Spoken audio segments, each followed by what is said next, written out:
morning, everyone. We've got some relaxing Counselor Cafe music playing in the background. Everybody grab your favorite beverage, and I'm going to be people as we go. But I'm going to make sure we're going to get started. We have a full lineup today.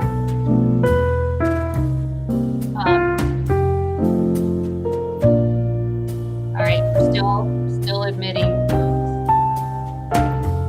And like I shared earlier, just make sure you feel comfortable using the chat, asking questions. We have a number of guests. We have some important conversations to be had. So we need your voices in whatever way you can offer it today. So we'll get started. Kay, who is behind the scenes, thank you, Kay. If you can stop our jazz music, but just keep that music going in your head as we proceed. And next slide, please, Kay. So this is just a reminder, everybody does know February is Black History Month, but I found this over the weekend and I thought this was a great video with some relaxing music in the background with some great quotes from some great people that I thought it was just worth a share. And as we listen to it and look at some of the quotes from some of the great people throughout history and current, if there are some ways that you're promoting Black History Month, which actually this year's theme is Black Health and Wellness, if there's some creative things that you're doing that you want to let your colleagues know about, just enter that in the chat as we listen to this 3-minute video. Thanks, Kay, for just sharing that.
I will definitely share that link as we go forth. Just watch in the chat. We'll keep adding links. I think this is the only video that I don't have added into the agenda officially, because I just found it over the weekend, but it is a great one. So as we continue to celebrate Black History Month and share ideas with each other and get ideas from our students. So thanks, Kay, who's behind the curtain supporting us. So our Wellness Minute, also this month, there's so much going on in February. Not only was it Valentine's Day yesterday, but this is actually going to be World Kindness Day on February 17th. So as we keep thinking about student wellness, educator wellness, this fits in. And Kay will share this brief video about the science of kindness, but it really does feed to our endorphins. It really does help with our wellness as we're helping students and ourselves and our educators celebrate and do more acts of kindness throughout the day. And there's a resource link that we have within your agenda in the slides. If you could share that, Kay. Sometimes it's easy to feel like the world's getting harder. But if we look closer, on the news, on the web, on the street, we're anything but unkind. Every day, we hear new stories of people trying to make the world a better place. And together, we can make the world that little bit kinder for all of us. It all starts with just one person. You. The thing about kindness is that it's just about the only thing in the world that doubles when you share it. And it's a fact, backed by science. Studies have shown that if you perform just one random act of kindness a day, you'll not only reduce your stress, anxiety, and depression, but your body is flooded with the same hormones that make you and the person you've helped calmer, healthier, and happier. Serotonin, which heals your wounds, helps you relax and makes you feel good. Endorphins, which reduce pain. And oxytocin, which reduces blood pressure and makes you feel more loving and loved. You'll both be more energized, feel less aches and pains, more confident, and could even live longer. And if other people see you helping someone else, they'll be filled with those same feel-good hormones, meaning they're significantly more likely to pay it forward. Like taking that extra moment to hold the elevator for someone, spotting a coffee for a stranger who's just a few cents short, giving your neighbor a hand with their groceries, even just smiling and meaning it. It doesn't take much, but it can make a huge difference for everyone. Those people you've helped will help other people, and those other people will help even more people. And those random acts of kindness can start a chain reaction that can spread across an entire community, a city, a country, and with enough of us, the world. Now, isn't that the world we all want? And it all starts with one. I just want to bring this reminder back that there was so much work around Ulvaeus and Stark Speaks Up for Kindness that happened way pre-pandemic, amazing things. So we have webpage of resources that you can pull from that can help promote your kindness day, week, month, year. And we also have a Facebook page where we're watching to see what gets promoted when you're doing some amazing stuff in your schools. And we are posting different things on that Facebook page. So if you happen to follow Facebook, join and follow Stark Speaks Up for Kindness. We'd love to have you on. Next slide, please. So we have a special guest, a last minute guest, Justina Gorman, who I am privileged to be able to serve on her Drug Free Stark County Coalition. She's a wealth of resources, and we happened to have a meeting just last week, and she has some ideas, and she wanted to get some feedback from you to support your drug-free schools. So Justina, without further ado. Wonderful. Thank you, Patty, for allowing me to speak onto the agenda. And yes, happy belated School Counselor Week, everyone. I know all the hard work that you do and greatly appreciate everything you're doing on your end. I did, before I jump into Drug Free Stark County, since we were talking about kindness, there is also a Canton Kindness Coalition if you want to get involved with that. I I saw Jen on here. I think she's on that or has been, and it's a great time. We slowed down with things that we're doing, but there's still at least a Facebook page that recommends different ideas on how to spread kindness. So just wanted to put that out there too. The official reason that I'm here, drug-free Stark County. You can go to the next slide, please. You can skip the Starkmore one. I have to put in there. But drug-free Stark County. So our mission is, as you can see here, to prevent and reduce substance misuse and abuse by engaging diverse groups, supporting urban strategies, and increasing awareness of the potential risks of substance use. All that long stuff to say is that we're really just about preventing substance use, especially in youth, and really misuse, in later adulthood. But really, I guess focusing on the youth piece, obviously, since you all are school counselors.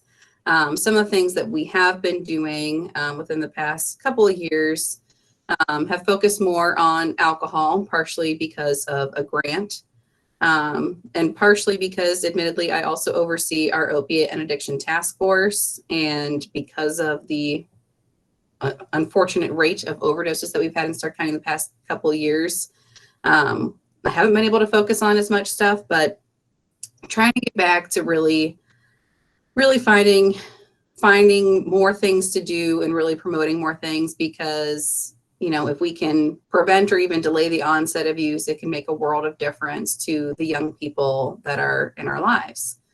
So I had some data here. This is, yes, from 2019. We will hopefully have data soon from the NOIHS that was conducted this past fall. And there was just a slight delay with that. But just to give you an idea of the percentage of students, and this was the results from across the county. So it was about like 17,000 students that, that these percentages come from. So you can see that over 40% have tried alcohol, 16.7 have tried marijuana, 4.9 have used a prescription medication not for its prescribed use. And there was not a measure for e-cigarettes or vaping on that survey. I believe there was one. I believe they added that for the fall survey. So definitely curious to hear about that. And that's really a big reason why I wanted to come here to talk to you today, because one, this data is a little old and, COVID changed a lot of stuff. And two, I do hear a lot still about vaping / e-cigarettes being a rather large problem in the schools. You can go to the next slide, please.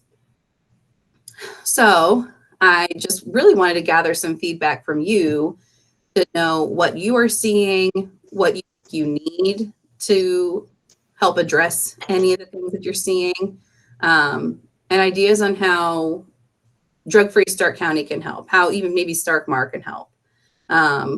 This conversation admittedly started because I have some budget left that I need to use by the end of June. I don't know that we're going to be able to do anything huge, but if there's, I know Patty and I were kind of talking about like posters, and I think she had mentioned that in some other meetings, like would something in a bathroom stall be helpful? I don't know. I really just wanted to open the floor and see what you all would think would be the most helpful to you. Thanks, Justina. So here's your opportunity in the chat, or just open your mic. And if you have some ideas, throw it out there. Melissa asked, are there any guest speakers available that could be brought in? I don't know that we have anyone off the top of my head. And admittedly, we tend not to do a lot of speakers because in the world of prevention, that's like a one and done thing that doesn't have a long-term impact. That tends to not have a long-term impact. Let me say that. Now, if there were some activities that could be followed up with the speaker, like in the classroom or as a school, to kind of continue some of the things that the speaker said, that could be a possibility. So if you have some guest speaker ideas, feel free to let myself or Justina know, and we can always seek out resources if you're considering anyone. And if anybody has a need for, we've already had some schools in some other meetings reach out with some specifics that they needed. But if you have a need for, say, vaping prevention posters that you'd like to have featured in core aspects, and there's a number of posters, you know, say you want 20 posters, or if you need some brochures or anything like that, you know, share that in the chat, because I'll just make sure that Justina gets the information and can follow up, or you can follow up with her directly in terms of the numbers and the materials that you might want for your building. And Kristen said, I'd be happy to take some posters. We did have a vaping incident. And Kristen, and what school are you from? So Hi, I am in Kansas City. I'm at McGregor Elementary. It was just one particular student, but I was even thinking if you guys had through Stark County, even a short video clip, medical, you know, something that I could even one-on-one, if it's just a particular incident, work with that student and share.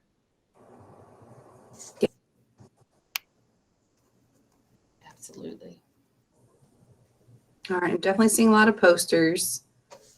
I will throw it out there too. I mean, if there's something beyond vaping, I know that was kind of the reason I came, but if you're seeing marijuana, prescription drugs, something else, alcohol that you're, you know, seeing the most of, let me know and we can work on it. And I'll say, we'll try to get some stuff in. The goal is to get some stuff into the schools this year, but please keep in mind that, you know, we can always start the year off next year with some resources too. So if, you know, in the meantime, in between now and the next meeting, you think of something else and it's getting too close to the end of the school year, please feel free to still reach out to one of us.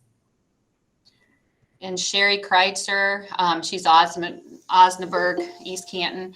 She could use anything related to vape prevention. They're about 60 per grade level, if that matters. Okay. So I'll just make sure I gather all this information, Justina, and get that to you. And then even as a coalition, we can share that. Perfect. You know, and the other thing is that if you ever want to join their coalition and add your voice, you are always welcome. And the other thing, and I'll add that into the chat, I know I put it in the agenda, is that Starkmar funds youth-led prevention. So you can get your students working and be kind of those eyes and ears and voice to what your schools need. They have way more energy than we do. Oh, Justina added it in the chat already. Thank you. So get them working, get them connected to the youth-led prevention efforts, and they could be grabbing up the materials and actually posting them for you in your building with your permission. So get them to do the work, because I know we have limited time in our day. So as you think of things, feel free to keep adding. Justina, thank you for coming, and we'll keep connecting the dots between your resources and what our students need. And Kay asked, would you email Patty the number of posters you need in your building, and we will coordinate with Justina? Absolutely, Kay.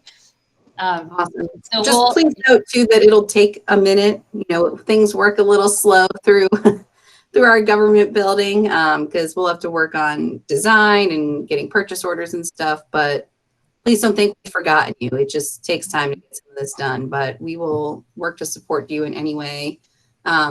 And yes, like Patty said, if you're interested in having a voice in the coalition, you are always welcome. We meet the second Tuesday of every month from 3:30 until 5, and it's all virtual.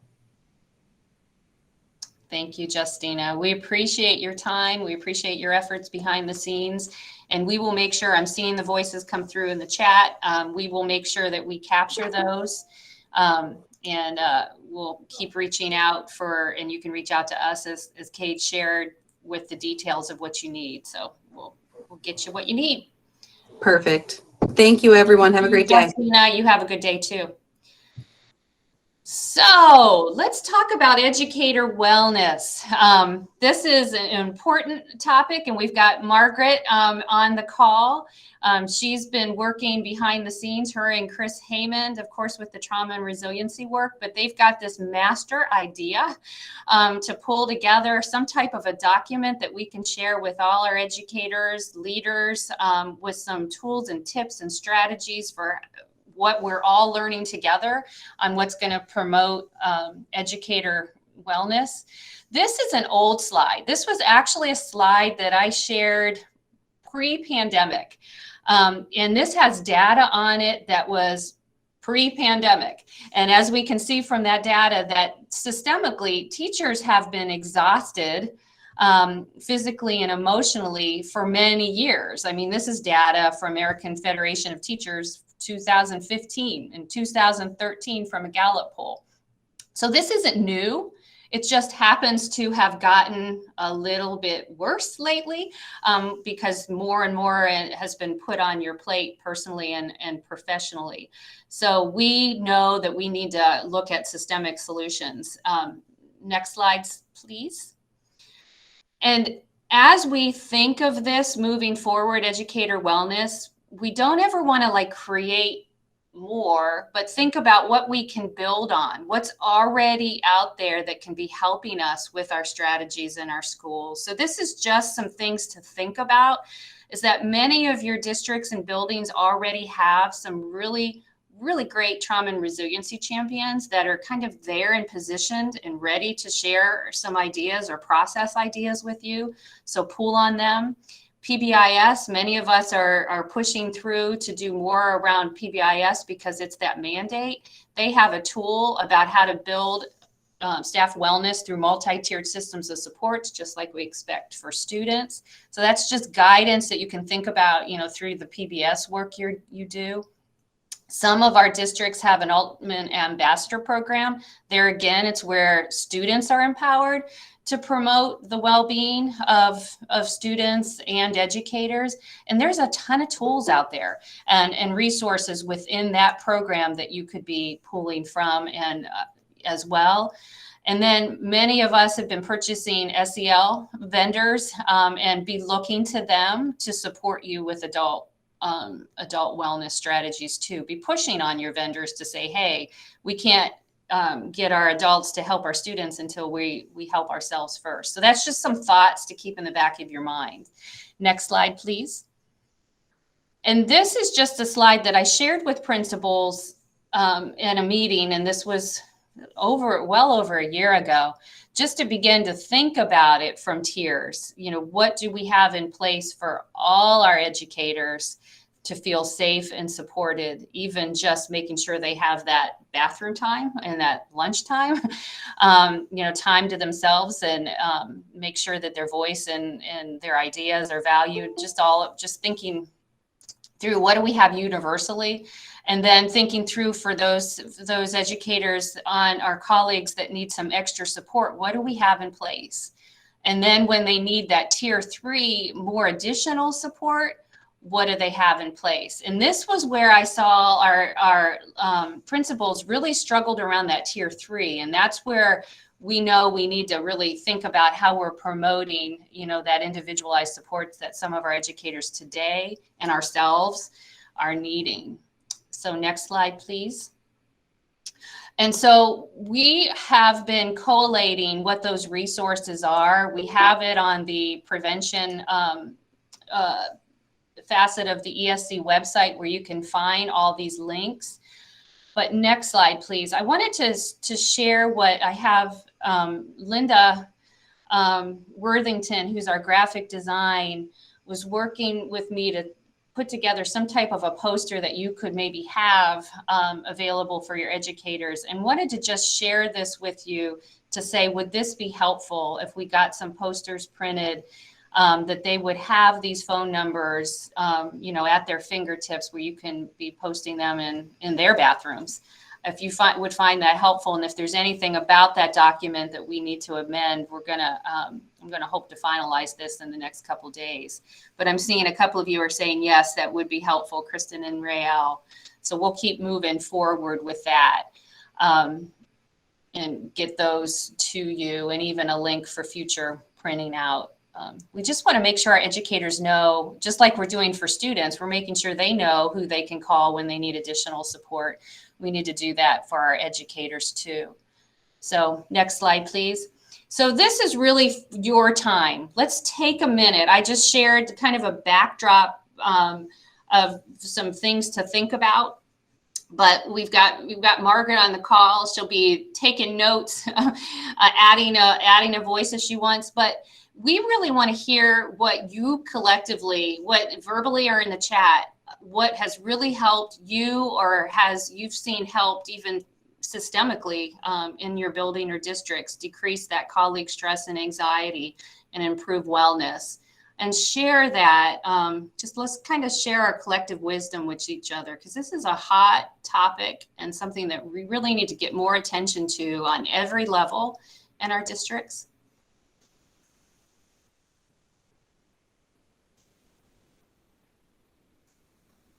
Margaret, do you want to share what you're working on behind the scenes?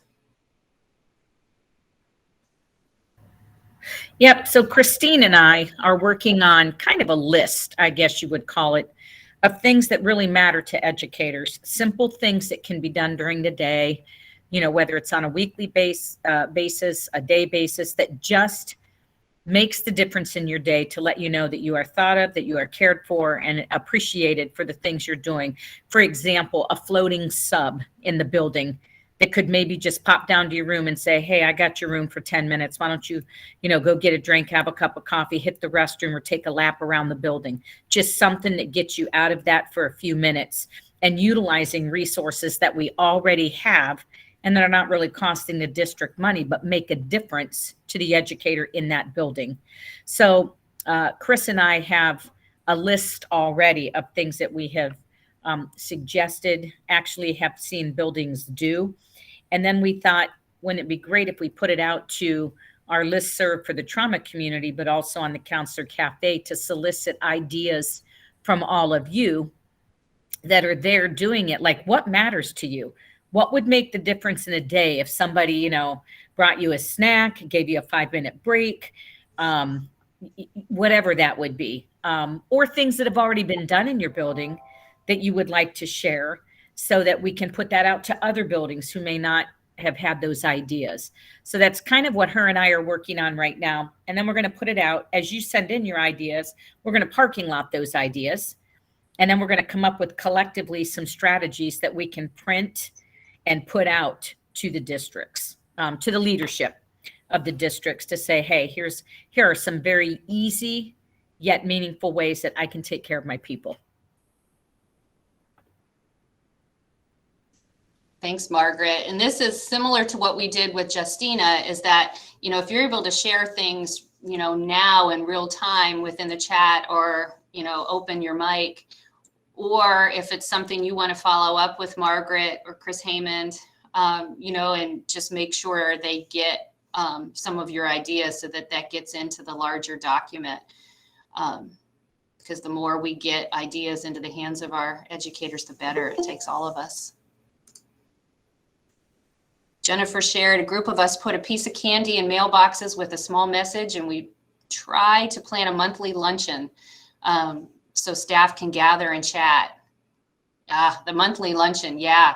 And Margaret just shared that she's got materials even to help staff debrief that I wasn't aware of, because I'm still a newbie coming back into the school zone. So that may be something she'll add to her cheat sheet she provides.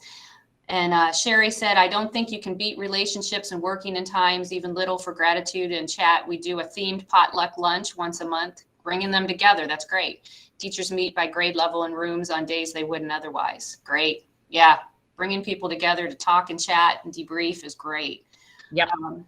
And Kristen said she'd love to work on this much more. I think it would be nice to have teachers hear positive feedback from their students. We need to brainstorm a way to have them write or record a clip, or just let the teacher know how they are helping and supporting them. Staff don't always hear it. Yeah, putting those students to work. And, thinking about this being that kindness week, and kindness should be throughout the year. It's going to help your students be well if they're doing kind things. Kristen, that's a grand idea. Make your students do the work. Go ahead, Margaret. Yep, we do something very similar to that through our student council group, and we call it put-ups. Meaning when they all have these colored little sticky notes, and they have to write something positive, and then they go around and they put them on teachers' doors, and they're called put-ups. And we teach the kids about put-ups instead of put-downs. So you can slap them on right outside the teacher's door, and it's kind of fun for that teacher to come in and see sticky notes all over the door when it's no special intention or reason. Another thing we did, just to give you an idea, our PD day got canceled in January. And so PD day, our district brings the staff together for a big meal. And we do lunch together, so nobody has to go out. And one of the things that we ended up doing was when it got canceled, we already had the money budgeted. So our leadership sat down and it was like, why don't we go ahead and offer a cappuccino bar and the lunch, but in the individual buildings, and allow that staff to come together in the individual buildings. And that's what we did. We split up that meal 8 times. We went to all 8 buildings at the request of the principal. They chose the time. Some we did breakfast, some we did lunch, but we made it so that the staff could come together. We had some coverage for people to get out, sit down, have a lunch. The coffee bar was, included. They could come in, get a cappuccino, go back to class. We had floating subs relieving people to go get their coffee. That simple thing of a coffee, come down, get a coffee and go back to class, made the difference. So again, already in there and included, just simple things that we can do. So those sticky notes, put-ups, letting your students appreciate the staff is phenomenal. And let me tell you, it goes a long way. Because we are quick to hear the bad stuff about all of us in education. So any little positive we can hear can just be stretched. The other thing, something else very simple, every Monday I send out, whether it's a funny meme, something positive about educators, it goes to all users. It hits every member of our district, and that's how we start our week. And I have put out to staff, hey, if you've got an idea or you come across a great saying or something real positive, send it to me. And then Monday morning, that's how we start the week. We put stuff out. Those things don't cost money. They take a few minutes of time. But the feedback you get from, wow, thanks, I really needed that, or it's nice to be thought of, it just continues to encourage all of you that are doing the hard work, because it's here to stay for a while. And I think we all know that. So we just need to continue to find ways to build and support with what we have. Thanks, Margaret. Yep. So she'll keep building in partnership with Chris Haymond, that document with all your ideas. She's going to be meeting. In fact, our Trek champions some of them are coming together on February 24th. She'll be gathering more information. So more to come. When we do have that document, you will be the first to see it. First, second, third, lots of us, but thank you. And just make sure you keep taking care of yourself, and Taylor sharing an idea too. So be watching the chat and watching for your colleagues and their great ideas. Thank you so much. So a big piece of your wellness is releasing your burden and letting the village help you with the students and the student needs, and the students and family members needing to be connected to caring adults and activities in the community. We remember from our Northeast Ohio Youth Survey from 2019 that was a big point that we saw, that so many of our students were not feeling like they were connected to proactive activities in their school and in the community. So Kay, who is our care team guru leader, she made sure to add that to the care team spreadsheet to make sure that we're thinking about with our students, particularly our students at risk, but it should be all students, of course, that they're connected, thinking about, are they connecting to a caring adult relationship in their life? But also thinking about, even before we're referring them, to mental health counseling and all the other things that we could be looking at, down those tiers, are they even involved in something that they're interested in, both within their school and community? And sometimes they're not involved because of lack of resources. And so that's where we want to dive in. We're going to make sure that we spend the next hour. You're going to be hearing from some great people in our community. And I'm still admitting people. We're going to keep listening to great people in our community that can take some of the pressure off of us so that we can help get our young people connected to positive activities. And there's resources available to support them. So next slide, please. This is just hot off the press. So more to come on this. This was a slide that I just threw in because Jackson Bear Hugs, which is a newer group with a lot of resources in Jackson, is bringing together a prom pop-up event. And that date is in the process of being determined, and the location, it's getting closer. But the focus is going to be on students in Jackson, Perry, Massillon, and Canton. But they also said, because they know when they put the call out to the Jackson folks that live in Jackson, they're going to get more resources than they need. So other students can be considered. So this is just a reminder, just to let you know, check in with your family support specialist, because they're going to be getting those details as soon as they come in. And if there's a flyer, I will get it out to you as well.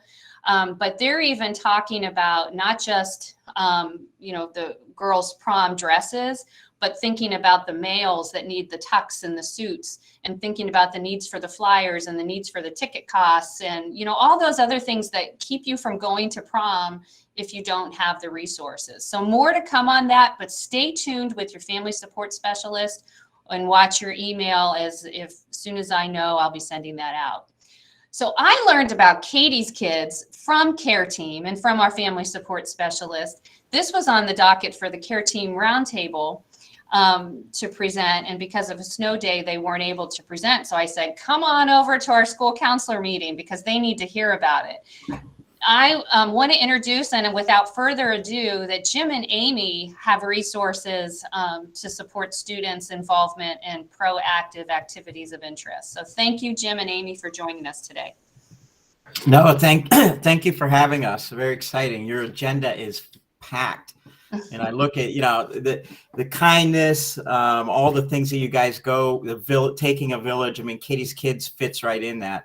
And also, I got to say, Margaret, I live with a teacher, a first grade teacher in Plain Local. And the stress and anxiety, if you could put some of those flyers in Avondale somewhere for my wife, that would be great.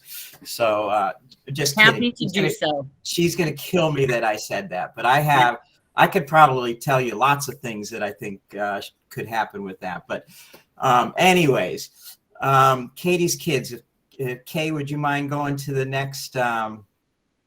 Go ahead and flip down to the next one, please. So you have a full packed agenda, so I'll try to go through this. But so why Katie's Kids?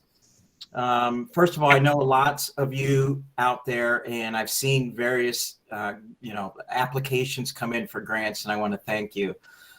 Katie's Kids. So almost 2 years ago, unfortunately, my daughter was killed in a car accident, and we decided about a year ago, to go ahead and, her legacy of care and helping others, we wanted to keep that going. From a selfish standpoint, I don't want her name to be forgotten. So we started Katie's Kids.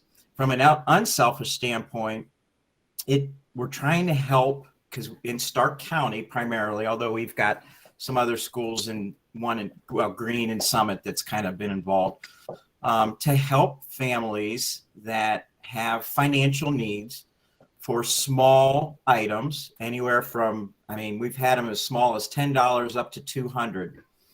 And so what we're trying to do is meet those needs, try to make it simple.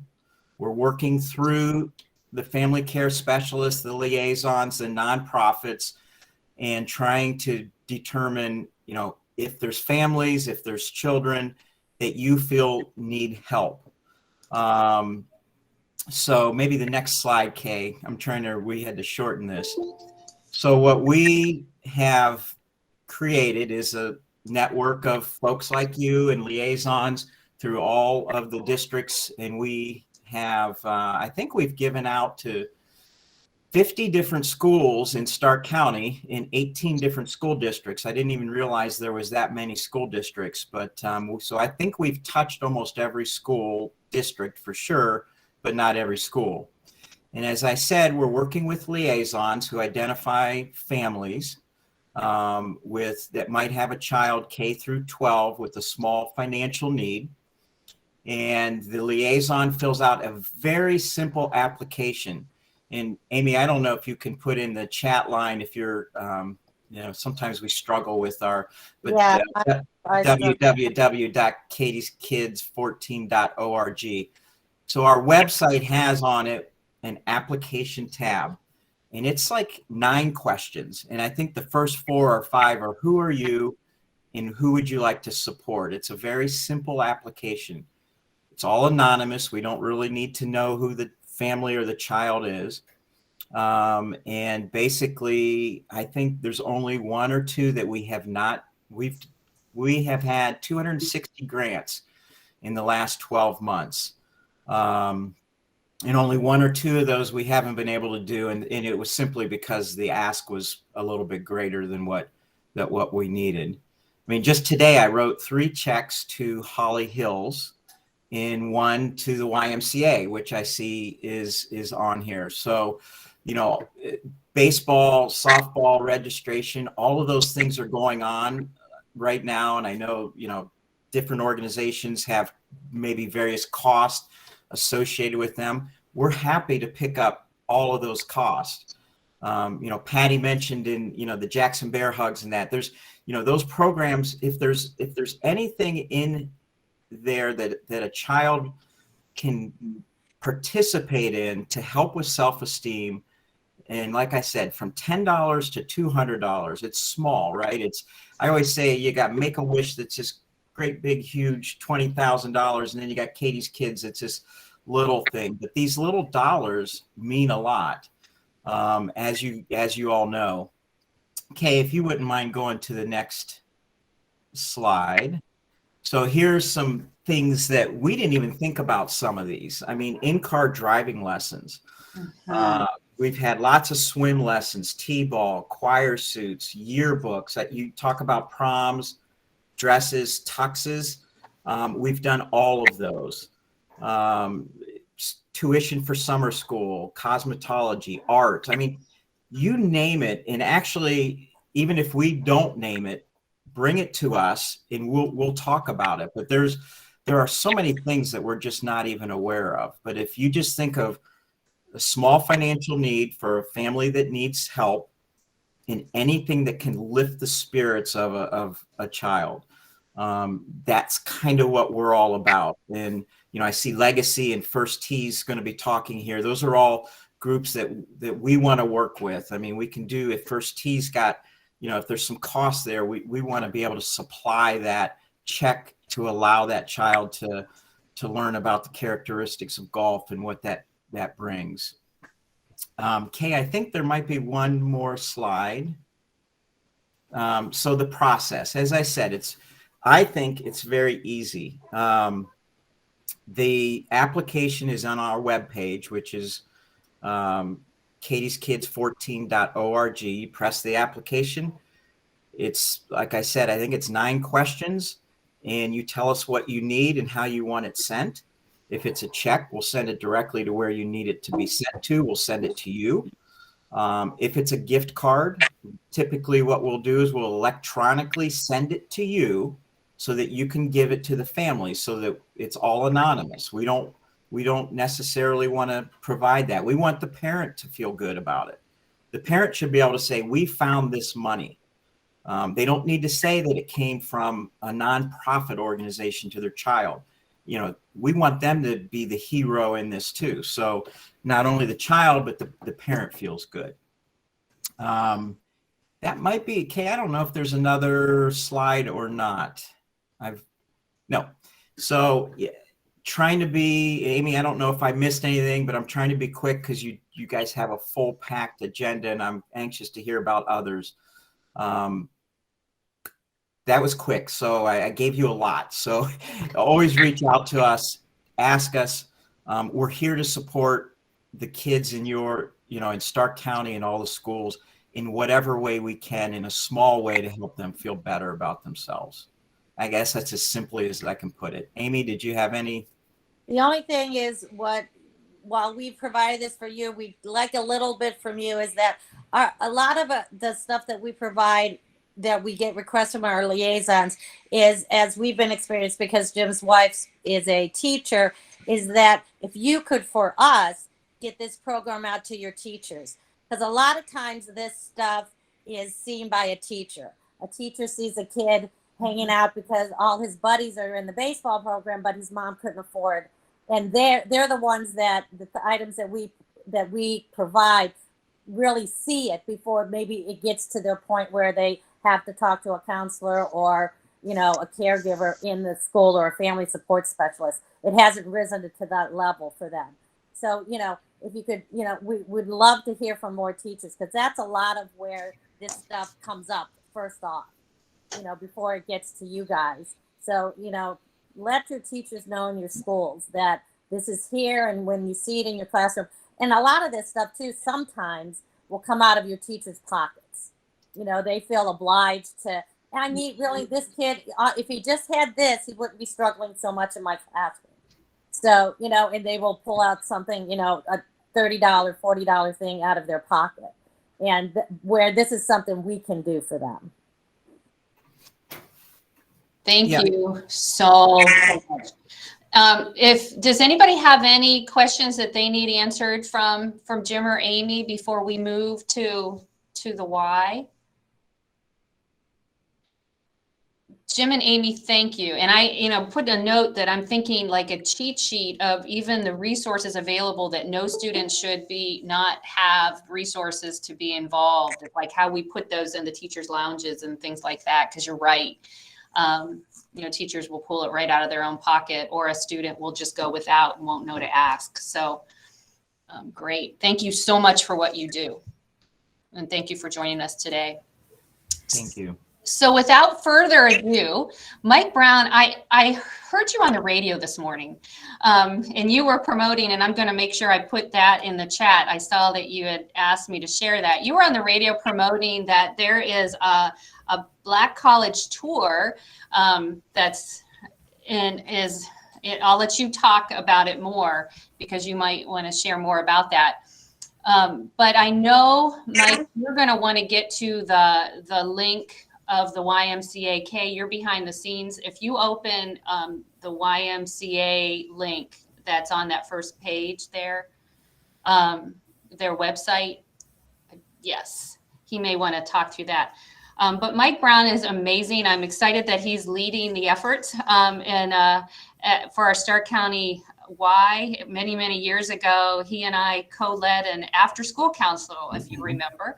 We wanted to make sure that all kids many, many years ago were connected to positive activity. So the work continues, and take it away, Mike. Thank you for being here today. All right. Thank you, Patricia. I appreciate that. Hey, before I go into my song and dance, I have Heidi Wilson and Lindsay Gatto on the line.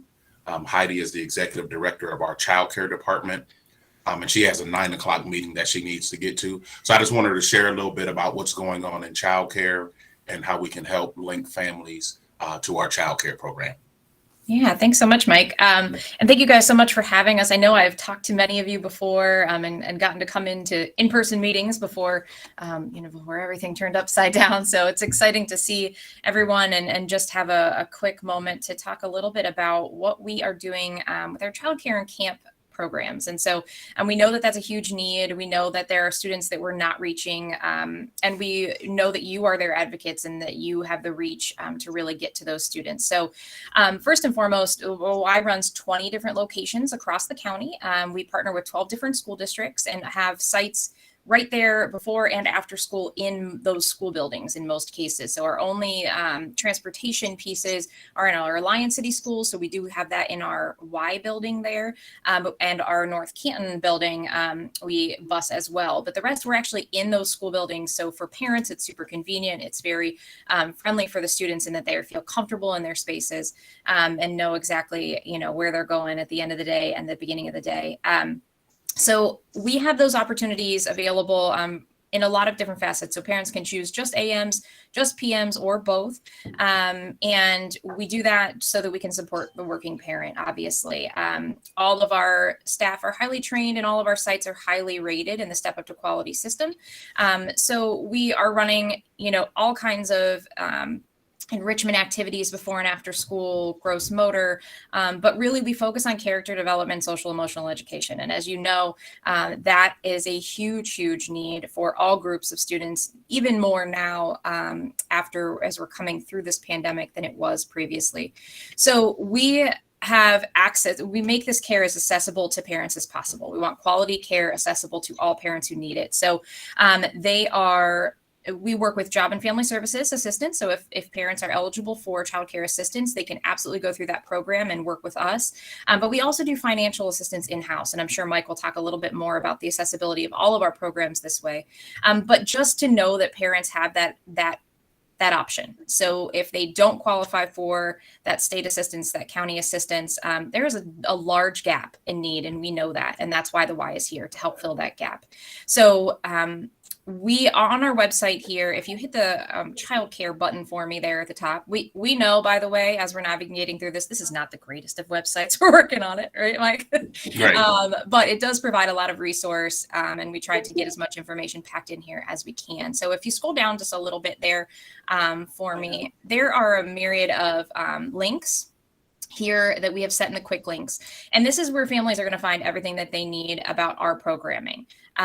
There is program locations, registration. So all throughout the year, our registration packets live here. They can register at any time throughout the year when that need arises. There's some information about our programs, also the parent handbook and forms. We do run school day out care as well. So when the schools are closed, we offer care. Right now, we're running them in 4 locations across the county. So it may not necessarily be in their school building per se, but it will be close by. And then we do run some locations for snow days as well. So all they would do is pre-register with us and then just choose those days as they come up. So those are on a as needed basis. And then you'll see we have some summer day camp, and I'll touch on that just here real quick and then turn it over to Mike. But and then the family resources tab, if you don't mind just clicking on that one for me real quick. This is where I'm going to ask a little bit of help from you guys as well. But there's some great things here. So our financial assistance link lives here. Our ODJFS financial assistance application link lives here. All of our anything that has to do with our financial assist or our ODJFS assistance, which is our ODJFS TAPS, which is the system that you use once you're in there. And then we just have some additional resources, and you can see the family support specialist. You guys are linked. They're there. We put everything that we could think of here for our families to go to and be able to click through, but we're always looking for some additional resources. So if there's something you see or you don't see on here that you think would be super helpful, we would love to add it just so that everybody can be know all the resources in the community. So that is a little bit about our page here. One of the things that may be most pertinent to you guys coming up and to students coming up is summer day camp. We are getting ready to launch our registration for summer day camp here on March 1st, which is really exciting. Our new Yep, and this will be updated this week. So this is some of last year's stuff, but still same idea. All the registration packets, everything lives here. So we try to make it easy for families to get accessibility to that. And the financial assistance still rings true over the summer. In fact, we usually see a large increase in our financial assistance over our summer camp program because we know that this need is huge. Our camp programs don't just run 9 to 4. They are an extended care program. So they are a 6:30 to 6 o'clock program. And that weekly price, which we have and obviously can be assisted through our many different avenues, but that weekly price includes everything. So it includes all of your field trips. It includes all of the meals that are supported, all of your before and after, extended care time, as well as just all of the awesome activities that we have planned for the summer. And we're so excited to get back to a little bit more of a more normal summer with some additional trips and themes and STEM and one of the best pieces, and this is why I'm jumping off the call here in a couple minutes, is some support from Child and Adolescent Behavioral Services who are working directly with us in our care. We know that students need some additional support right now. And so we are building that into our summer camp program as well as our after school program. And they're going to be on site to help us really push the needle forward with social emotional learning. So I will stop talking. But if you see students, if you know students that are in need of this care and don't have the contact, we really hope that you will connect us with them. Our financial assistance program does have specific, criteria, just as all do, but we also take into account special circumstances. And we know that parents get into space where maybe ordinarily they wouldn't qualify, but something has happened in their lives that really pushes the boundaries for what they're able to provide. And that's what we want to make sure that we're having that personal touch with. So I'm going to jump off. Lindsay is here. So if you have any questions, she is absolutely able to answer anything. But thank you guys so much for your time, and anything you need at all. My email is also on our childcare site. There is a staff link, and you can find me there at any time. But I really appreciate it. Thank you, Heidi. That was a wealth of information. That was. I don't think you need me now. But hey, just if I can jump in here just for a couple minutes, we don't want to be long because I know you have a full agenda. If we can go back to this, click the Y on the webpage, the actual Y. Yep, there we go. And scroll down on the left-hand side of the screen. It's going to say Quick Links Financial Assistance. Yep. You can click on the actual application where it says application or download form, either or. Yeah, there you go. So, as Heidi, mentioned, the YMCA, we promise that no one will be turned away due to the inability to pay. And so for any of our programs, and I decided not to go through an exhaustive list of our programs today because there's too many to list. But for membership or for program, you can go right online here and fill out the application, get that turned in and at one of our branches, and we'll let you know how much assistance you actually qualify for. So the site actually tells you, what information that we need to make a decision. And I want to thank, Jim, who I've never met personally. I saw that you had helped a family, with the YMCA membership. So I want to thank you for doing that. But, we too definitely offer financial assistance for our memberships and for our programs. So we definitely want families to take care of that. Patty mentioned the college tour, which is taking place over spring break. A lot of times when we talk about before and after school care or out of school time, we're talking about, people, talk about either elementary or middle school age students. And so we're trying to do some more stuff with the teens. If you click on locations and click on Eric Snow Family YMCA and go down and click on 2022 College Tour on the left-hand side. Yep, there we go. Yeah, so, thanks to a grant from the Marathon Petroleum Company, we're able to offer a college tour where we will be traveling we're going to actually 4 different states over 5 days. We're taking a group of 24 students. We did limit it to 12 males and 12 females, so they'll have a complete experience. We'll be making some educational stops at the National Underground Railroad Freedom Center and the National Civil Rights Museum in Memphis, Tennessee. But this particular college tour is aimed at students who want to go into science, technology, engineering, and math fields. We all know that minorities and women are underrepresented in the STEM fields. And so we want to try to shine the spotlight on that. And so the cost of this trip is only $125. 5 days, $125, which includes transportation, rooms, all your food, all your mittens. That's all the family pays. It's a tremendous opportunity. And it was, again, made possible from our friends at the Marathon Petroleum Company. I don't know if you read in the news. Thank you for sharing that. I don't know if you saw in the newspaper last weekend, I think it was. We also received a $100,000 STEM grant to launch our STEM at the Y initiative across the county. So you'll be seeing a whole bunch of information coming out on STEM programs that we'll be doing countywide. That grant was from the AEP Foundation. Again, a lot of emphasis on seeing to it that kids, mainly minority kids, have access to STEM education, and they learned a little bit more about STEM careers. In addition to what we do through our child care programs over the summer, the Y on the Fly van will also be out in neighborhoods. Y on the Fly is basically our outreach arm.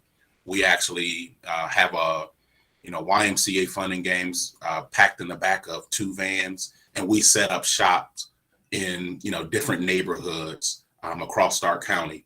Right now we have a huge emphasis, of course, in Canton and Alliance, and we just started over in the Canal Fulton area where we're serving families over in the Canal Fulton area. No cost for Y on the Fly.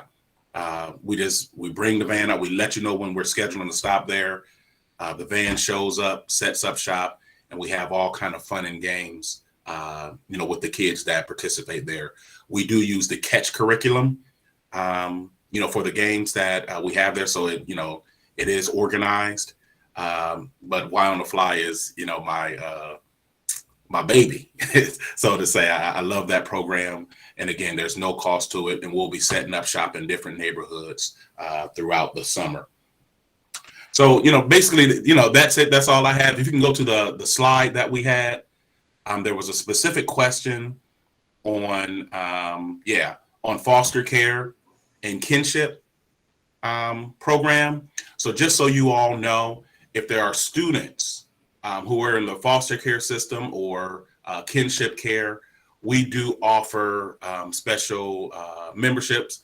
You can see that foster care children are eligible for a 1-year regional membership that we actually take care of. And then children who are in kinship care are eligible for a 6-month regional membership. And then the other 6 months, they can apply for financial assistance or whatever. So that was a specific question to us, and I wanted to make sure that we addressed that before we got off the line. So thank you so much for allowing us to present. If you have any questions, feel free to call Heidi or Lindsay or myself, and we'll be more than happy to get you the information you need. Thank you so much, Michael. I learned a lot today. The why today is not the why of yesterday when I was growing up. The resources are amazing, and I'm going to dig in to your website and learn more and get up to date. So thank you for being here today. All right, thank you. Appreciate it. Mm-hmm. Enjoy the rest of your day. Hi. All right, thanks, Patty. Mike. Bye. Bye. Next slide, please. So, and this is all in the spirit of just making sure the burden is lifted off of you as school counselors, that there are resources out there to help you. And we know that youth with mentors, the research tells us that they're more likely to be enrolled in college, more likely to volunteer, more likely to be in leadership positions, and more likely to be mentors themselves. So we really want to promote and connect our students to mentor opportunities as much as we're connecting them also to all these great after school activities as well. So next slide, please. Lori was not able to be here today because she's actually working with students.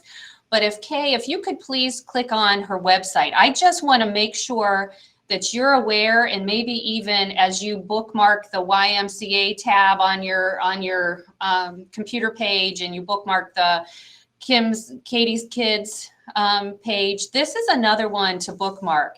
Okay, if you slide down, what I find is really helpful, and when I was working in my direct practice work, knowing what the resources are in the community is always hard to get our head around, right? And helping families and students know that there are a ton of stuff available.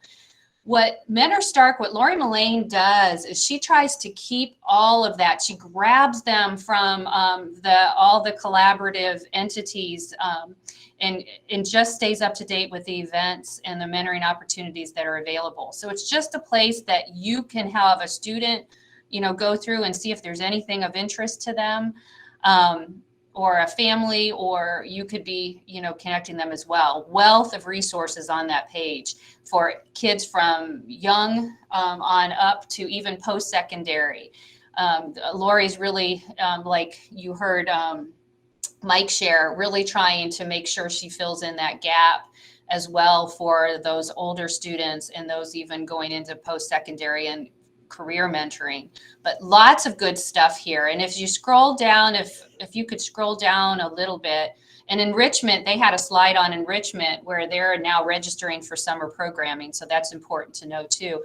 But each one of these logos, you're able to click on and get to the website, get connected to any one of these programs. So it's just a website that is kept up to date, full of resources that will support you. But what we have on the docket, and thank you, Kay, for that. We'll go to the next slide. We thought we would have a couple of guests that are doing some amazing mentoring in our schools and in our community, and just highlight them and spotlight them. And Jen, I run into in so many meetings in the community. She is a core leader, actually, on the Suicide Prevention Coalition work. And she's been involved in conversations with me and Lori and others, even just looking at how we connect the dots between, as you're trying to do in your schools, the social emotional learning curriculums, or even, the House Bill 123 suicide prevention curriculum. They're looking for how they also get trained in some of these models to be able to support and connect those dots. So Jen, thank you for what you're doing behind the scenes and on the scenes, and I'll let you share about Legacy. Thank you. Can everybody hear me? Yes. Perfect. All right. So my name, like Patty said, my name is Jen Warner, and I'm with an organization called the Legacy Project of Stark. And Legacy Project began actually in 2014. We went into Lehman Middle School in Canton City. We became a nonprofit in 2015, and we began an after-school program just developed, just working with social and emotional learning and character traits, positive behavior, all of the good stuff that we know is really important. From that experience of leading an after-school program, one of the things that we realized was that the students who most needed to connect with a mentor oftentimes didn't have rides to get home after school if they stayed for a program. And so from there, what we really did is we changed our model, and we became a school-based mentoring program that actually comes in during the school day. So if you want to go to the next slide, the next slide. That's our beautiful logo, by the way. Perfect. So what we exist to do, we build small group mentoring relationships between 4th and 8th grade students, between members of the community and students in your school. So we work directly with care teams, with school counselors. They're actually able to tell us, here are the students that we want in the program. And then we go out as an organization and we find mentors from the community. We get them background checked, we provide training, and then we give them curriculum and supplies to do small group mentoring with them. Our program focus is really social and emotional learning and developmental relationships, because we know just from experience and from all of the evidence-based research that those type of relationships are what really promote resiliency, well-being, and social skills. And through our curriculum, we really zero in on just smart decisions, responsible academic performance, and positive behavior modification. So if you want to go to the next slide, Kay. This is our team of staff. Currently, we're mentoring about 650 to 700 students in 10 different districts in Stark County. And we do that all with 3 full-time staff and school liaisons that go into the buildings and run the day-to-day operations. We also have about 180 to 200 mentors that are going into the local schools. So if you want to go to the next slide. Impact groups are our school-based program. And like I said, we go in, we have 2 adults that meet with 4 to 6 students. We do this during their lunch period / explo period, whatever is best for your school. We do ask that you're able to provide us about 30 minutes to an hour once a week with students in an empty classroom. We have met just in many different areas. We've been able to meet in gyms. We've been able to meet in hallways. You know, we really want to work to make this possible within your school district. So whatever you have available, we can make that work. You can go to the next slide. Yeah, this is the map of where we are currently at. Like I said, we are in 10 different districts this year in 17 different buildings. So for Perry, for example, not only are we in Pfeiffer, which is their fifth and sixth grade building, and Edison, which is their 7th and 8th grade building, but we also go into 4 of their elementary schools to do 4th grade. You know, the opportunity that exists, we really work hard to find mentors that want to continue on with the students. So it helps with that transition as students move up out of the elementary school into the intermediate school. Oftentimes our mentors will follow that group of students with them. So we have mentors that have started with kiddos in 4th grade and are continuing on and still mentoring them as 8th graders now. The flexibility of our mentors really is one of the highlights of our program. We've had mentors in the past that if a student transfers to a different district, they're actually able to go to that other district and follow them and just be a known face and added support to help with that transition as well.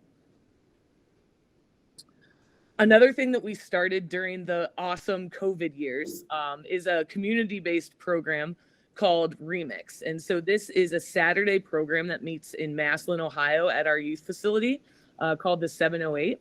And on every Saturday from 11 to 2, we have students from 7 different districts that come out. And we do all kinds of things. We have different guest speakers every week. This past week, we had Jill from Starkmar come out and speak to our students about the importance of mental health and ways to practice self-care. We do different hands-on life skills training. So we have cooking classes. We've taught them how to change a tire. We've taught them how to check oil. We do all kinds of things with the students. And beyond that, we still continue on with that small group mentoring. So we do social and emotional small group mentoring every week with our students. One of the things that is just really appealing with our Remix program is that we're really able to just advocate for youth voice. So our students get a say in the activities that they're going to learn. They come to us, they say, hey, I really want to try this. And we go out and we find the people from the community that can connect them. We're also able to highlight just some of the awesome things that happen. We've had, First Tee come out and share with our students about their program. We have different organizations every week that come and show students just different ways that they can get connected.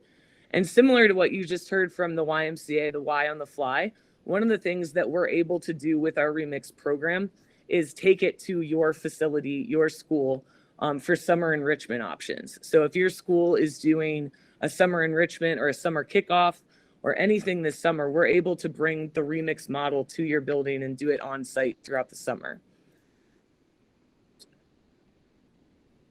And again, I mean, obviously we are all familiar with the SEL model, and this is really what the foundation of our curriculum is. So every week we focus in on a different 40 developmental asset, and every week we are in line with the Ohio SEL objectives. We are in line with the developmental assets, and we also focus in on just a different SEL topic every week with our students. And this is the developmental relationship model. So all of our mentors have an initial training and then ongoing training. But at the end of the day, this is who we want our mentors to be. Every interaction that they have with students, we want them to look for ways to express care, challenge growth, provide support, share power, and really just expand possibilities for the students.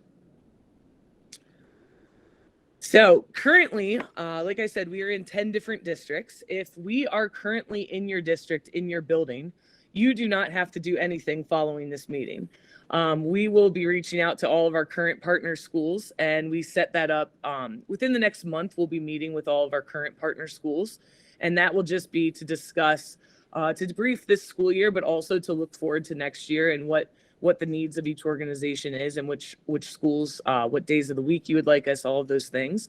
But if you are interested in becoming a new partner school for the 2022-2023 school year, or even getting us involved in summer programming at your facility, we would love to start having that conversation with you now. So my email address is listed there. You can also go on our website, and there's a way to click apply to be a host school. And from there, we will contact you. We will set up a meeting with you, your superintendent, and anybody else that might be the point person for your school district. And we will get the ball rolling for the mentor application. Does anybody have any questions? I think I went really fast and it's a lot of information, but I'm happy to talk with anybody offline about our program and how to get us involved.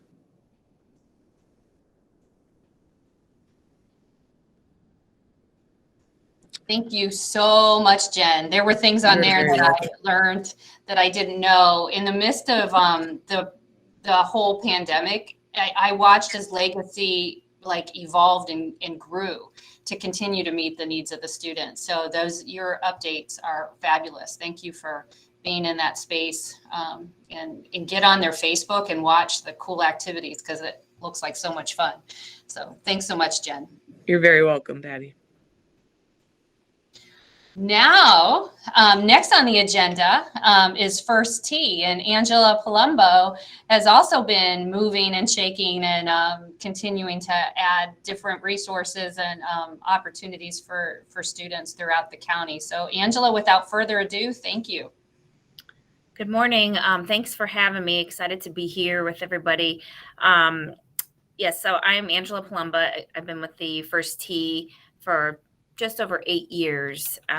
We are a part of a national organization with a local chapter site. So we are actually celebrating our 20th anniversary this year as a First Tee chapter. So it's pretty exciting.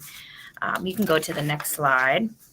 So I wanted to start out a little bit about our curriculum, our life skills, the meat of what we do. I know a lot of people, when they think of First Tee, they think of the golf side of it.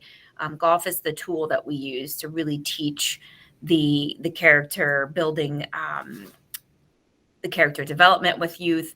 And so I wanted to kind of hit on some high points with what we do with that. With character, we always say from First Tee that it's something, you're not born with character. You have to learn that. It is something that has to be cultivated, and that comes from experiences. And once you have that strength of character, you can build up those self-confidence and resilience. And kids really need a lot of opportunities to experience resiliency. And a lot of the other great organizations that spoke ahead of me, we're very similar in that with SEL and focusing on that. You can go to the next slide. So how we use golf, and it's an easy transition from talking to the youth about the life skills. So they're introduced to, again, resilience is one of the things we teach them. We teach them about confidence, honesty, integrity, but they're learning those things. And then how do they apply that beyond the golf course? So when they take that initiative to show the confidence, to step up, to hit that great shot, but how can they use that same feeling and that same approach when they're in their classroom or when they're at home, to really just help them get through? And I think that's really the unique aspect of what First Tee does, is taking that activity, and it is a really great curriculum that addresses all these needs. So we can get to the next slide. So the curriculum, again, is really key to what we do. So you can switch to the next slide. First Tee itself has been around for over 25 years. So we are excited, again, as an organization, but also a local chapter, to both be celebrating a key anniversary year. So as you can see, this is how we teach our information to our coaches. So our coaches are trained and mentors that are involved in our program. So this is what they learn. This is how they understand. So the golf is, again, the basis of the triangle. Once those coaches get a grasp and understand the curriculum, that's how we create the game changers. That's where we're making a difference in the lives of kids. And we utilize that building block system with the coach philosophy. So those are the 4 major points that we're teaching our volunteer staff, coaches. When they're working with kids, this is what it's about. We're empowering them. It's not telling a child this is what you did wrong. It's asking them and changing that approach to say, what do you think would happen if you tried this? And really getting kids to learn to come to solutions on their own without being told what to do. And our coaches do a fantastic job of doing that. And they're always teaching, and it's always a teaching moment. We point out the positives that are happening. You'll see our coaches talking to the kids and saying, you know what, I appreciate you showing respect. And it's taking those words and those concepts so kids have a greater understanding, and that they're not just learning a dictionary term. They're actually seeing what respect means in real life by being quiet when someone else is hitting or on the tee, being showing great sportsmanship and celebrating a great opportunity that a kid hit a ball for the first time. So it's really neat how that all comes together. And you can switch to the next slide. So this year, our organization is going through a transition with our programming. We, in the past, were based on what we had different terms or different levels, but now we are switching to more of an age-based program. And this just shows you kind of the previous programs on the left and how we used to incorporate it. But we felt like a lot of the great topics of learning to appreciate others, using great judgment, some of those things, kids didn't get that opportunity if they didn't stick with the program throughout their entire high school year, throughout their elementary years. So we try to bring those age appropriate lessons to each level of age groups. So, you know, again, you can see some of those things. I can be responsible, and how do you respect the rules? Again, we teach kids it's about respecting yourself, your others, and your surroundings. How do they develop confidence? How can we show them that they're doing that? And how do they set goals? It's really important about teaching kids to create goal ladders, and how do you get that to that step to accomplish that goal, and building what we call go-to teams. Who's on your go-to team to support you? And that's really where the mentorship is so key to kids feeling confident and that they have somebody there to support them, and a caring adult to help them with any questions or concerns that might come up. You can go to the next slide.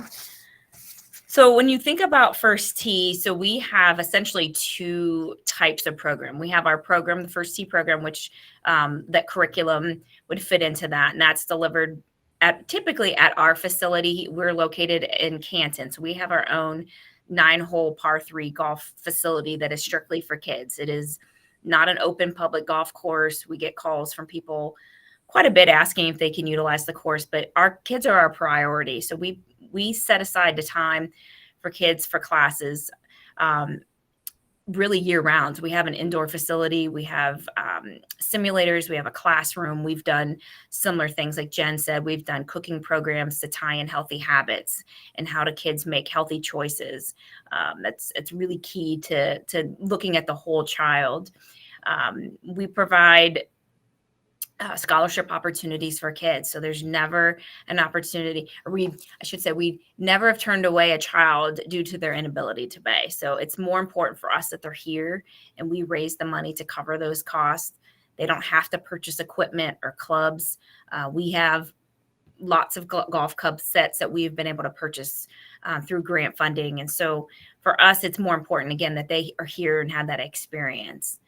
Outreach programs are another key area of what we do. So we work with 41 school partners.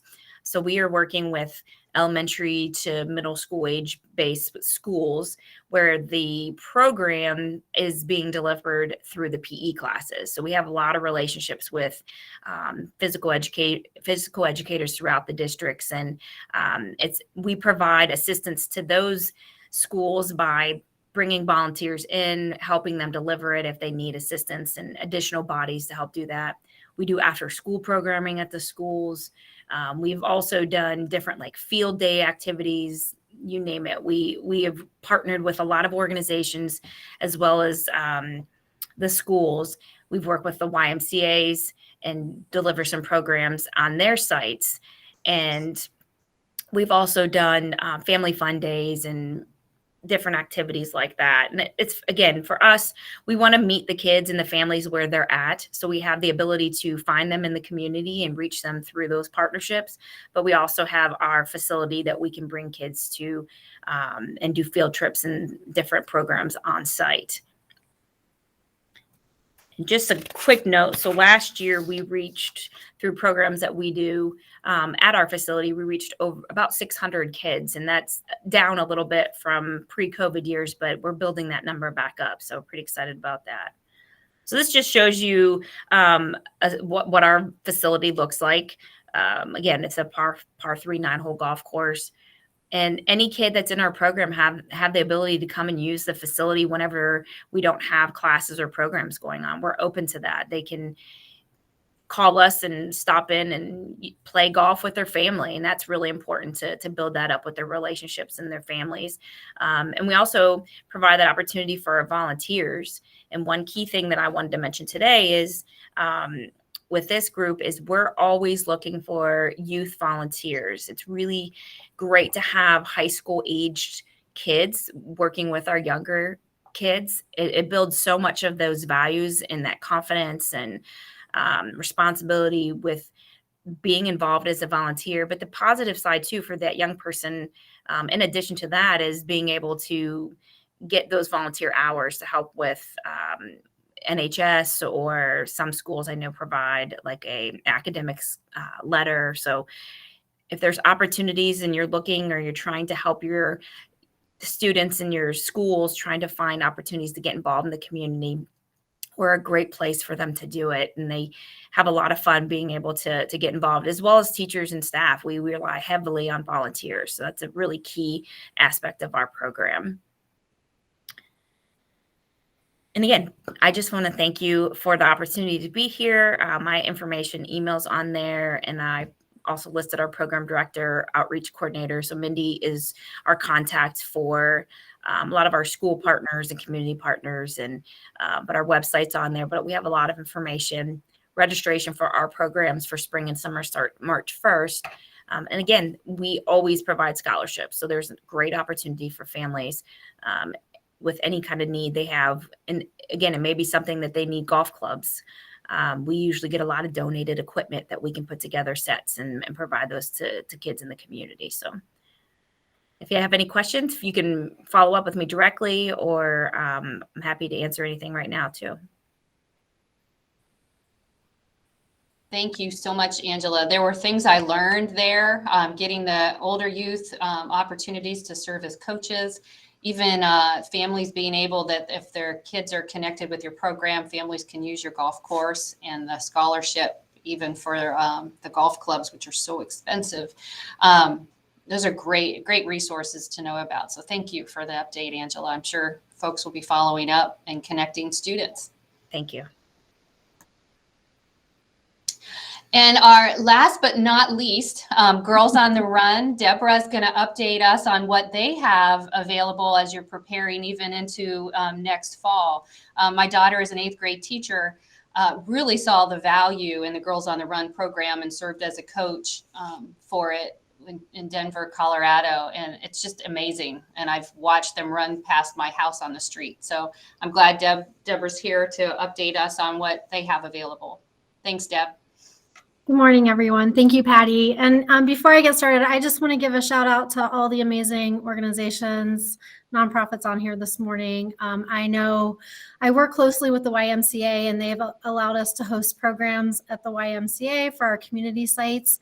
And I've also, Angela and I have been coordinating on getting a program going at First Tee eventually. So hopefully in the near future, we can get that going to serve some of the girls in Canton. So with that, we are a small nonprofit. We started in our community in 2009 with just 24 girls.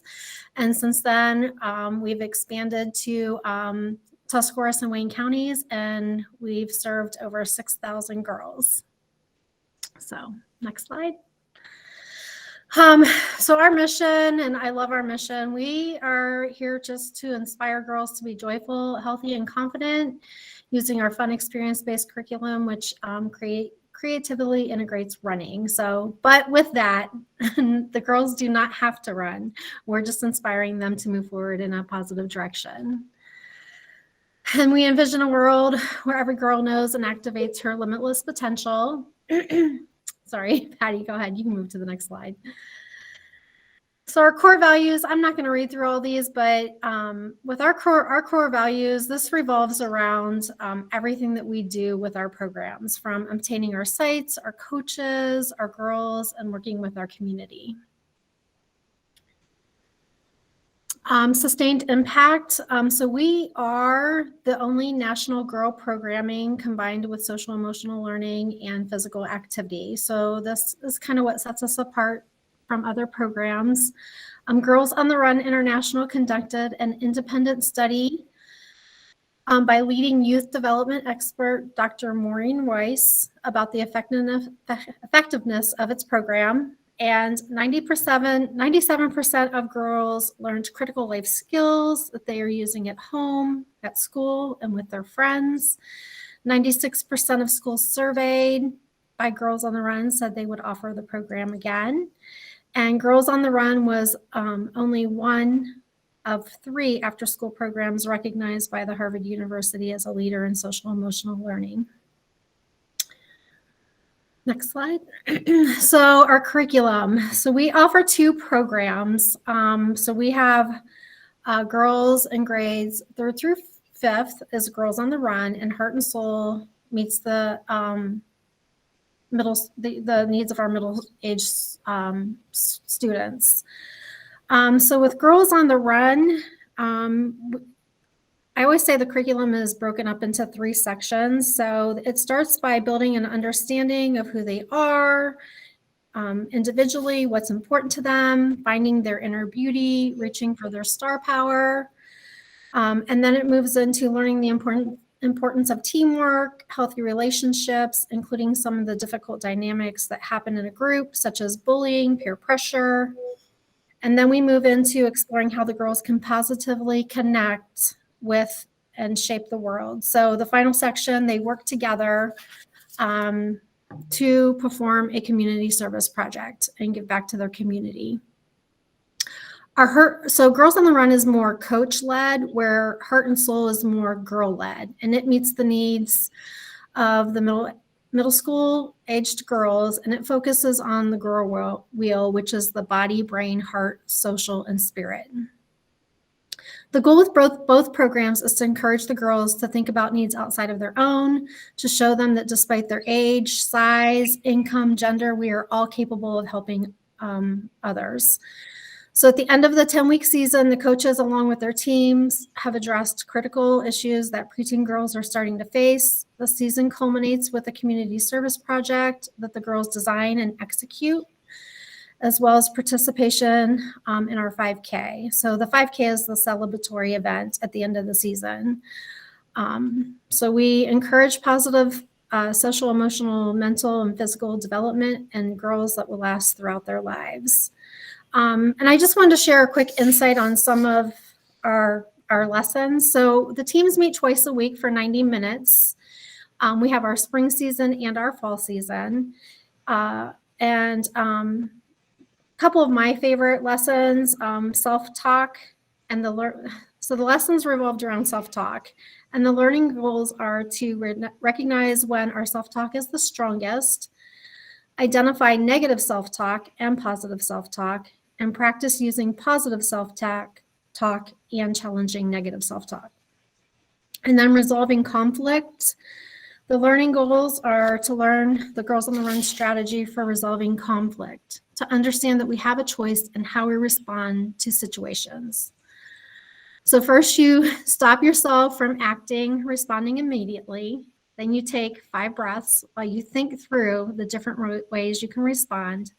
Then you choose one of those ways and respond. And then finally you review how it went by asking yourself, how do I feel about the choice I made? Was there a better way to respond, or was this the best way for me? And I use this lesson all the time, so especially with my husband. So anyhow, no, I'm just kidding. But it is a great tool to use. I mean, I always have to tell myself, stop and take a breather, Deb. So, and with our curriculum, you can go to the next slide. Well, actually, first, before I go into the curriculum, hosting a site. So we offer after school programming, and then we have community sites as well. We just ask that, you know, the girls have a safe outdoor space for running, walking. It can be, like I said, at a community site or after school. We also ask that there's a safe indoor space with restrooms. They only really go indoors if there's inclement weather. We do have a site liaison responsibilities, and they just basically work with our team, well, our council and the coaches, and just make sure that they kind of hold the bridge together with communication for the site. And then next slide, please. So our coaches do not have to be runners. A lot of people think that, you know, Girls on the Run is a 5K. I don't run. You do not have to be a runner. We accept male coaches. We just have to pair a male coach with a female coach. And then we also accept junior coaches in grades 9 through 12. We provide everything needed to deliver the programs. We provide the training, the supplies, the curriculum. We provide the sites with the liability insurance. We give you all the tools to deliver the program. So next slide. So our coach training is completed through our Goder Learning Academy. And this just kind of goes through the objectives, the learning objectives. The training is 5 hours and can be done at your own pace. We do, some school districts provide CEUs based off of our learning objectives, but that's up to each school district. You can go to the next slide, Patty.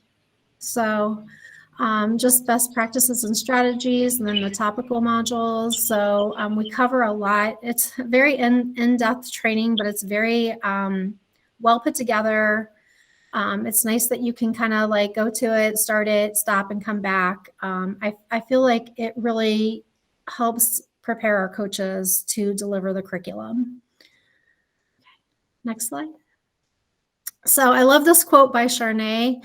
The program has not only united girls of different backgrounds and abilities, but it has taught them how to work as a team. Not only do the girls encourage one another, but they respect and accept each girl on the team for who she is. And I love this quote because I had a coach come to me who was teaching, she was coaching in Plain Local, and she said, you know, they had this team of girls, and there was one girl, she just didn't fit in very well, and she didn't want to run, which, you know, they don't have to run, they can walk. But when they went through the whole season, and when they got to their practice 5K, like all the girls finished their practice 5K, and she was the last girl to finish. And the coach was walking with her, and she said all of the girls like came running down to her and was like cheering her on and crossed the finish line with her. So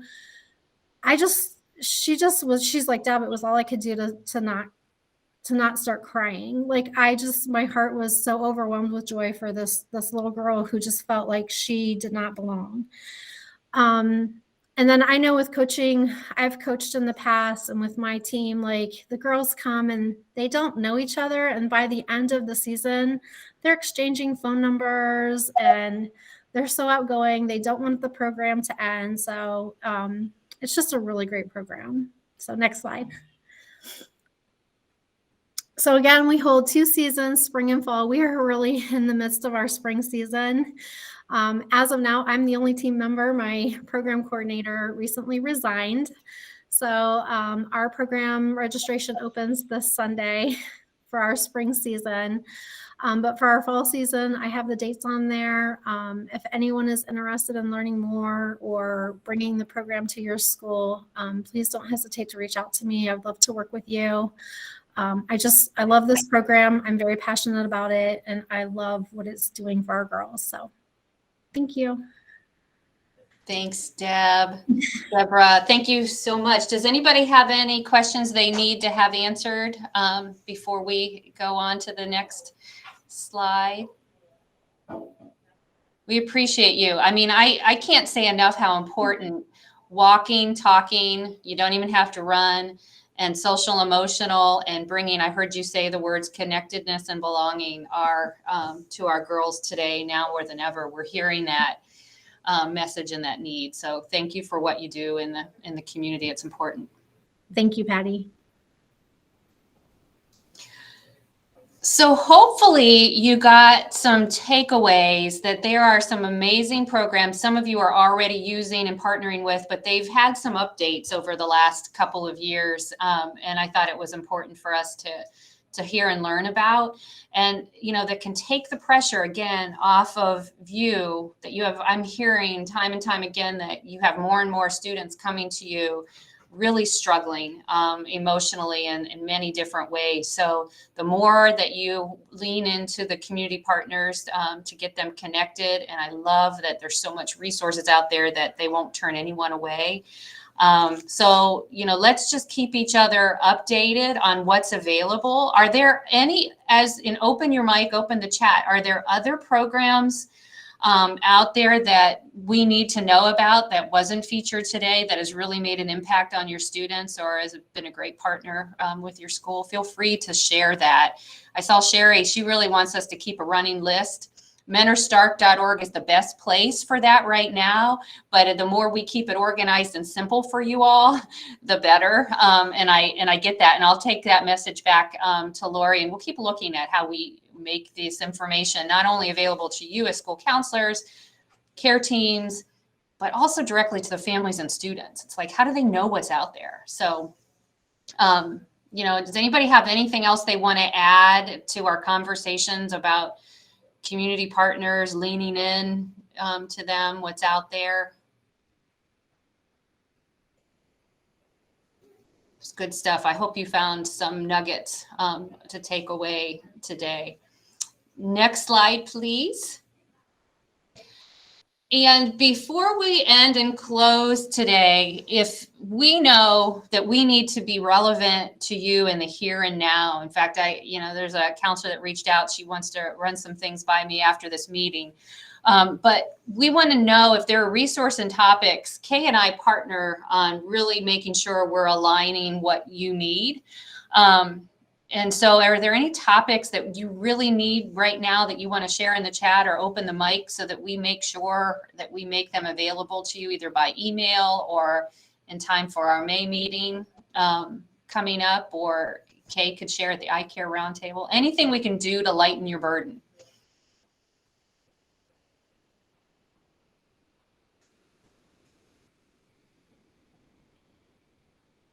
Y'all are feeling good. You can reach out to us at any point in time, and we just want to make sure that we make our meetings as relevant to you as needed because your time is so precious. So thank you. Thank you for being here. I know that Kay put the attendance link in the chat in the code word, and that's also a place that there's always a question on there about if there's resources or topics you need the most right now.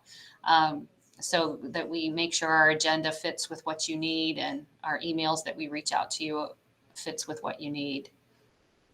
Next slide, please. And there's that link again and that code word.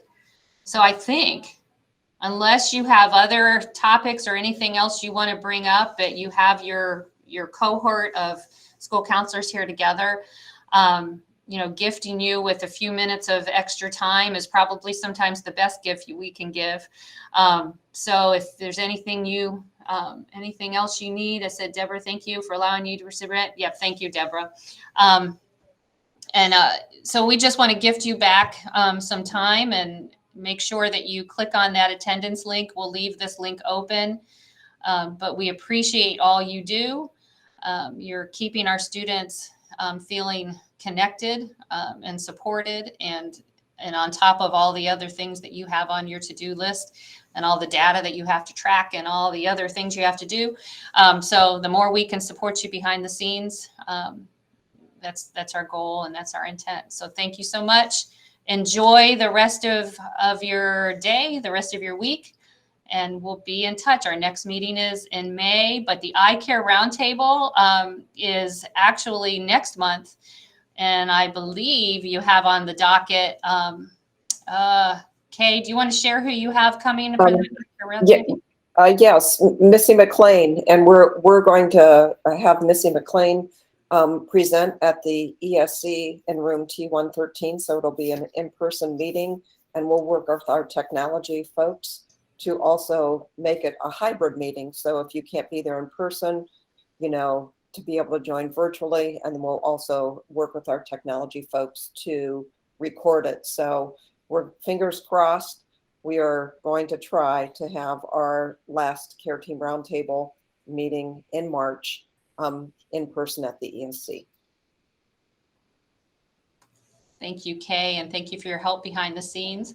And with that, everyone enjoy your day, and we'll see you soon through email and at our next meetings.